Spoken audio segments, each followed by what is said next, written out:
L'agglomération Centre, forte de ses plus de 100 000 habitants, accueille chaque jour 200 000 personnes. Ce sont 175 000 véhicules qui convergent chaque jour vers Cap Excellence ou traversent les 3 communes du territoire. Les conséquences de cette affluence sont visibles de tous et les nuisances liées à ce trafic intense sont nombreuses. Dès 2014, les élus de Cap Excellence ont donc décidé de proposer une offre de transport public maillant le territoire afin de relier les pôles d'activité. Une initiative qui répondait à l'appel à projet national lancé sur le transport public. Mais on s'est rendu compte que des pans entiers de notre agglomération restent quand même isolés. C'est un peu comme si nous n'aurions rien fait si nous ne répondions pas à une urgence qui est celle de la mobilité des habitants, des citoyens, de nos compatriotes qui vivent dans des quartiers, mais qui ne peuvent pas simplement, sauf s'ils ont un véhicule personnel et encore, se déplacer, aller sortir de là où ils habitent, dans les quartiers rénovés ou pas, pour aller chercher de l'emploi ou pour aller à leur travail, pour aller dans une administration, pour aller dans un centre commercial, pour aller au centre-ville, pour aller à des loisirs sportifs ou culturels. Et donc, lorsque nous avons pensé la réponse sur l'appel à projet, il s'est imposé que, en reprenant ce qui avait été décidé par le syndicat mixte des transports dans sa première mouture, qui était un syndicat de réflexion, et qui, dès 2008, avait intégré que ce qui est la base du projet actuel, qu'il fallait faire sur le cœur urbain, un TCSP, c'est-à-dire un transport en site propre, c'est-à-dire réserver un espace sur la chaussée qui permette de faire se déplacer soit un BHNS, c'est-à-dire un bus à haute qualité de service, soit un tram. Ensuite, ce sont des considérations différentes qui permettent de choisir entre les deux, en tout cas, mais qui permettent dans tous les cas de figure de faire se déplacer dans l'agglomération un réseau avec régulier, qui assure du transport public avec un temps de déplacement qui est absolument fixe, avec des amplitudes de fonctionnement qui soient absolument définies, le soir, les jours fériés, et qui permettent surtout de relier les points les plus sensibles de la zone urbaine de l'agglomération. Lancé il y a maintenant 3 ans, le projet de transport collectif en site propre de Cap Excellence est intimement lié au nouveau programme national de renouvellement urbain du territoire communautaire. Le NPNRU, qui concerne les 7 quartiers prioritaires politiques de la ville définis par l'État en 2014, devra se mettre en œuvre avec le TCSP. Les études de ces 2 gros chantiers avancent donc au même rythme. Quelle que soit la gouvernance, quel que soit le maître d'ouvrage, que ce soit le SMT, Cap Excellence ou la région carrément, nous avons absolument besoin, il est nécessaire que notre agglomération soit irriguée par un TCSP. Donc Cap Excellence étant, je dirais, particulièrement intéressé, nous avons demandé au SMT de nous permettre de réaliser toutes les études d'impact, les études de dimensionnement, les études même de marché pour pouvoir lancer ce TCSP. Donc pour l'instant, nous avançons. Je rappelle aussi que l'État a investi à l'occasion de l'appel à projet national près de 30 millions, c'est-à-dire le 2e projet de France sur 170 projets. Donc l'État a fait son job de son côté. Nous continuons en matière d'études jusqu'à ce qu'on arrive à la fin de ces études qui sont prévues pour cette année. Donc à la fin de l'année 2017, nous aurons terminé les études et nous serons en mesure soit de continuer, soit de remettre au SMT et au Conseil régional l'ensemble de nos études pour qu'on puisse avancer. Alors, il faut savoir que par rapport à l'appel à projet, nous étions sur un tracé qui partait du nouveau CHU, qui irriguait l'ensemble des opérations de rénovation urbaine et de résorption de l'habitat insalubre jusqu'à Pointe-à-Pitre. Avec le changement de gouvernance à la région, il nous a été demandé, ce qu'on avait pressenti quand même, c'est d'arriver jusqu'à Jarry. Ce qui fait que le projet passe de 220 millions à 350 millions. Un budget conséquent qui demande de mobiliser de multiples ressources pour le financement de ce vaste chantier. Les premières ressources mobilisées sont celles de Cap Excellence, les ressources humaines, les ressources financières, celles du syndicat mixte des transports. Et puis nous espérons obtenir le financement principal, je dirais les subventions principales qui tournent autour d'une subvention régionale, une subvention fédérale et une subvention conseil départemental.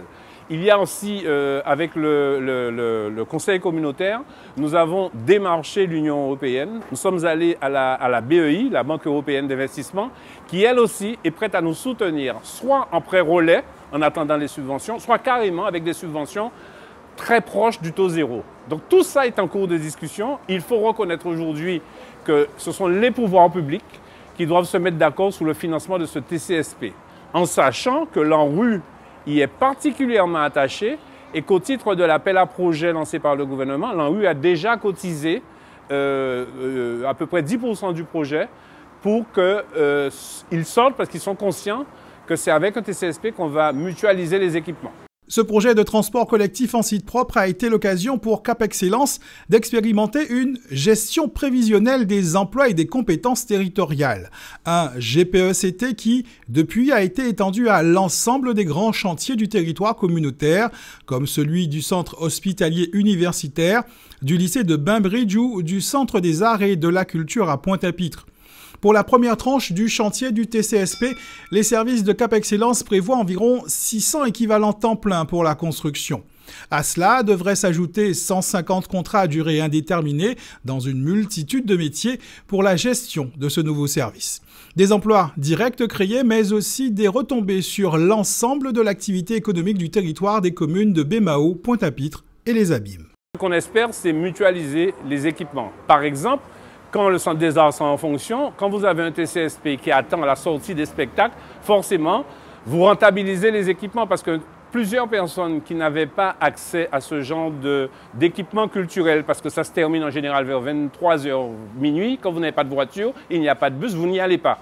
Dès lors que vous savez que quand vous sortez, comme ça se fait dans beaucoup de grands pays, vous sortez d'une salle de spectacle importante, Centre des Arts, Renaissance, voir l'équipement du Gosier, eh bien, vous allez au spectacle et par cela même, vous accédez à la culture, mais vous permettez aussi de rentabiliser les équipements culturels dont on sait que l'équilibre financier est difficile. L'autre élément très important et non négligeable sur les retombées du TCSP, c'est qu'on s'est aperçu dans nos enquêtes que le budget des Guadeloupéens était grevé de 30% pour le transport. Alors on ne dit pas que tout le monde, tous ceux qui sont engagés à hauteur de 30% dans leur budget, va se dire bon, moi il y a un TCSP, je le prends. Mais en tout cas, les Guadeloupéens ont la possibilité d'avoir une augmentation de leur pouvoir d'achat dès lors qu'ils accepteront de prendre un transport collectif en site propre et donc de ne pas être dépendants totalement des véhicules particuliers. Quand vous savez que vous laissez votre voiture à Viard ou à Sainte-Anne et qu'un transport maritime vous dépose à Bergevin et que vous savez que là vous trouvez un tram qui 10 minutes après vous dépose à la sécurité sociale, à la mairie, au cinéma, au supermarché ou autre, vous n'hésitez pas de le faire. Tant que vous n'avez pas cela, et vous mettez la charrue avant les bœufs et vous ne pouvez pas voir se développer ces transports alternatifs. Il en va de même des transports doux tels que le vélo, voire la piétonisation qui va être de toute façon s'imposer tôt ou tard à nous dans tous les centres-bourgs, dans tous les centres-villes. Voilà, donc c'est indispensable pour l'agglomération, c'est indispensable pour la Guadeloupe. Parce que, je vais dire, gérer le nœud du transport sur le cœur urbain, c'est permettre de faciliter tous les déplacements interurbains et permettre les connexions entre les différentes agglomérations. On ne peut pas se permettre de continuer d'avancer comme nous le faisons vers année après année, 10 minutes, un quart d'heure, 20 minutes, une demi-heure, une heure de plus pour faire le trajet que chacun d'entre nous faisions il y a quelques années, en 10 minutes ou en un quart d'heure. L'autre intérêt majeur de ce projet de transport collectif en site propre est du domaine environnemental. Mettre en place un TCSP, c'est contribuer au développement durable de l'archipel de Guadeloupe. Cela nous a permis de monter un partenariat avec Guadeloupe ENR, qui est une SEM que nous avons montée avec le CIMEG, qui permet de produire de l'électricité à partir de sources renouvelables pour le TCSP. Mais du coup, puisqu'on l'a fait, eh bien, on produira beaucoup plus pour équiper, permettre d'alimenter des bâtiments publics, des gares qui seront autour du TCSP. Donc, une amélioration de l'indépendance énergétique de la Guadeloupe et forcément, de l'autre côté, une diminution de la production de gaz à effet de serre. Le but, c'est d'avoir moins de voitures en circulation. Et chaque fois qu'il y a une voiture en moins dans la circulation, c'est moins de CO2. Lorsque nous espérons avoir des transports, des ports modaux, c'est-à-dire des reports de citoyens comme vous et moi qui prenons notre voiture chaque jour, lorsque nous reportons cela en utilisation du transport public, eh bien nous avons économisé du CO2. Le temps perdu dans les embouteillages aux heures de pointe et les pollutions engendrées demandaient une réponse adaptée. Il s'agit pour les élus communautaires et pour le président de Cap Excellence d'offrir une alternative aux véhicules individuels par la mise en place de ce TCSP. Cap Excellence, c'est un territoire important au centre de l'archipel guadeloupéen, près de 110 000 habitants. Nous avons 175 000 véhicules qui empruntent quotidiennement le territoire communautaire. Ça fait beaucoup, 200 000 personnes. Nous avons évidemment réfléchi à un transport durable, propre, accessible au plus grand nombre, personnes âgées et handicapées particulièrement. Et dans ce cadre-là, nous proposons un transport collectif en site propre, qui est un mode opératoire et qui peut permettre à la fois le tramway moderne, propre, accessible, mais aussi les bus à haute qualité de service qui est un peu hybride entre le bus traditionnel et le tramway. Ceci s'inscrit évidemment dans un plan de financement pour lequel les partenaires, notamment la région, une collectivité majeure, mais aussi les villes membres, Abim Pointe-à-Pitre, Bémao, seront sollicités, l'État. Et nous espérons évidemment que ce centre de l'archipel, dont dépend l'ensemble de l'archipel, puisque il est incontournable géographiquement, c'est un centre de passage, c'est un centre de vie, de travail, d'activité.